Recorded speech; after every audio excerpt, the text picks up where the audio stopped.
श्री शिवाय नमस्तुभ्यम दोस्तों। नेत्र के लिए शिव महापुराण की कथा कर रही है महाराज। भगवान शंकर का जो शिवलिंग है और शंकर भगवान के शिवलिंग के सम्मुख में उत्तर के भाग में जो जल बहता है उसके बीच में एक मोटी सी लाइन होती है जिसका नाम हमने पहले भी कहा अशोक सुंदरी। शंकर भगवान की 6 लड़कियों में से 5 लड़कियों का नाम है जया, विषहरा, सामरीवारी, दोतली, देव और शंकर जी की 6ठी लड़की है अशोक सुंदरी। महाराज ये अशोक सुंदरी का जन्म काशी में हुआ था,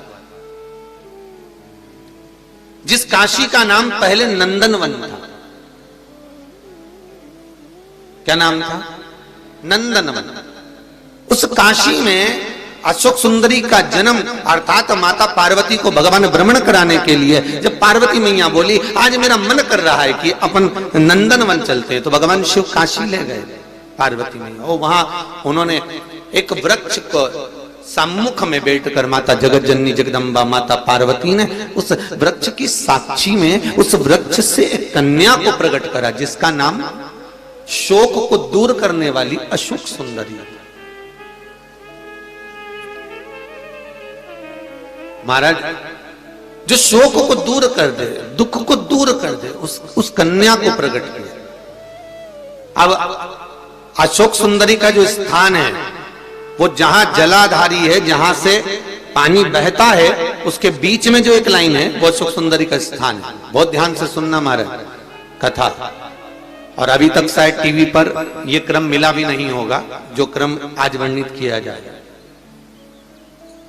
अशोक सुंदरी की जगह मध्य भाग। समझ में आ रहा है ना सबको? फिर अच्छे से समझ लो। ये शिवलिंग, ठीक है, ये जलाधारी जहां से पानी नीचे गिरता है, ये दोनों पूरा गोल भाग, यहां से पानी नीचे जा रहा है, तो इसके बीच में जहां से पानी जाता है उसके बीच में जो स्थान है वो अशोक सुंदरी का स्थान है, शिव जी की बेटी का स्थान। अब शंकर जी की जो बेटी का मध्य भाग में स्थान है अशोक सुंदरी का, वहां पर आपको शहद की 7 बिंदी रखना है।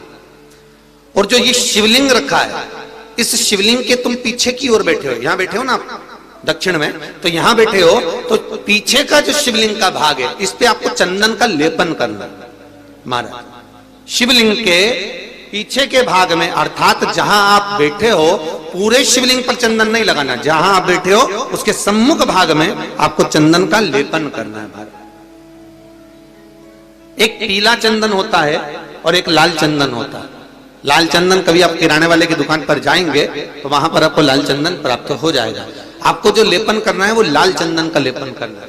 आपको पहले भी कथा में बताया कि शंकर भगवान को कुंकू नहीं चढ़ता, रोली नहीं चढ़ती, क्योंकि बाबा को अगर चढ़ता है तो लाल चंदन चढ़ता है। तो लाल चंदन का आप जब लेपन कर दें, लेपन करने के बाद शहद की 7 बिंदी आपको अशोक सुंदरी वाली जगह पर रखना है।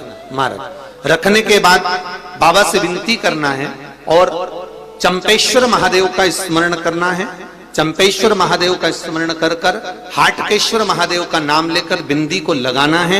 लगाने के बाद उसी बिंदी को आपको एक कटोरी में, अब बिंदी कितनी लगेगी, जरा जरा सा शहद लगेगा, उसको छोटी सी कटोरी में लेकर आ जाना है। महाराज उसको लाने के बाद में शाम के समय पर प्रदोष काल के अंतर्गत, प्रदोष काल किसको कहा गया? सूर्य अस्त जब होता है, सूर्य अस्त के समय से 1-1.25 घंटे का जो समय वर्णित किया गया वो प्रदोष काल का वर्णन किया गया। महाराज तो उस समय पर नैनों में उसको काजल जैसा लगाना है और ऊपर की ओर देखना है। लगभग लगभग 1 मिनट देख लिया, 1.5 मिनट देख लिया, बहुत है महाराज, उतना बहुत है। काजल जैसा लगा।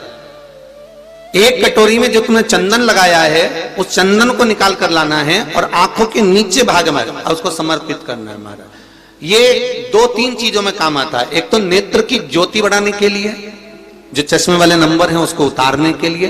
दूसरा, नेत्रों के नीचे जो कालापन आ जाता है उसको मिटाने के लिए इसका प्रयोग किया जाता है। महाराज तीसरा, इस शहद का प्रयोग नारी के जो रजो धर्म से जुड़ी हुई तकलीफें होती हैं, नारी के रजो धर्म से जुड़ी हुई जो प्रॉब्लम होती है उसमें भी ये शहद काम आता है। महाराज इस शहद का केवल प्रदोष काल के समय इसको चाट लिया जाता है, तो उससे भी नारी के जो रजोधर्म से जुड़े हुए प्रॉब्लम होती है उसमें भी उसको अंतर आ जाता है। तो हाटकेश्वर महादेव और दूसरा जम के बोलिए चंपेश्वर महादेव, इसका स्मरण आपको करना है।